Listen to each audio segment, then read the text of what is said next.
ఆ cinema release అయ్యి hit అయిన తర్వాత అదర్ లాంగ్వేజ్లో కూడా రీమేక్ అయింది. తమిళ్లో రీమేక్ అయింది, కన్నడలో రీమేక్ అయింది, ఈవెన్ ఒరియాలో కూడా రీమేక్ అయింది కదా. బెంగాలీలో సారీ బెంగాలీ, శంకర్ చేసాడు. హిందీలో డబ్ అయింది.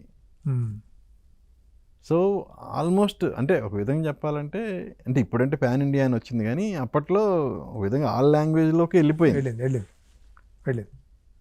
సో ఆ రిసెప్షన్ అనేది ఎలా అనిపించింది? చాలా బాగా అనిపించింది. అంటే శత్రుఘ్న సిన్హా గారు నాకు ఒక చిన్న అడ్వాన్స్ కూడా ఇచ్చి ఆ సినిమా నేను రైట్స్ తీసుకుని అప్పుడు నన్ను డైరెక్ట్ చేయమన్నారు. వాళ్ళ అబ్బాయిని హీరోగా ఇంట్రడ్యూస్ చేద్దామని. అప్పుడు నాకు డీ తర్వాత వరుసని సినిమాలు ఎక్కడ గ్యాప్ లేదు కదా, నాకు కుదరలేదు అలాగా. సో అలా అన్ని లాంగ్వేజ్లోకి వెళ్ళటం సంతోషంగా అనిపిస్తుంది కదా.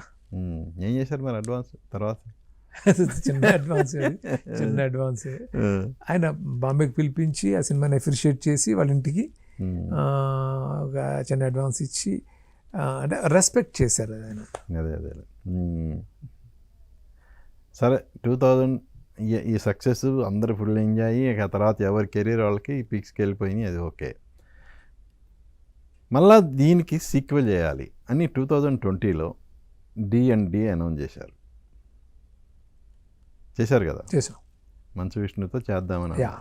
ఇది 2025. ఏమైంది 5 ఏళ్లలో? అసలు ఆ ప్రాజెక్ట్ ఎక్కడ వేసిన అక్కడే ఉంటాను. ఫ్రాంక్ ఏంటంటే భయ చేసాం, దాన్ని కథ చేసాం, షేప్ వచ్చింది, విష్ణుకి నచ్చింది, వెళ్దామని అనుకుంటున్నప్పుడు మళ్ళీ నాకే డౌట్ వచ్చింది, విష్ణుకు డౌట్ వచ్చింది.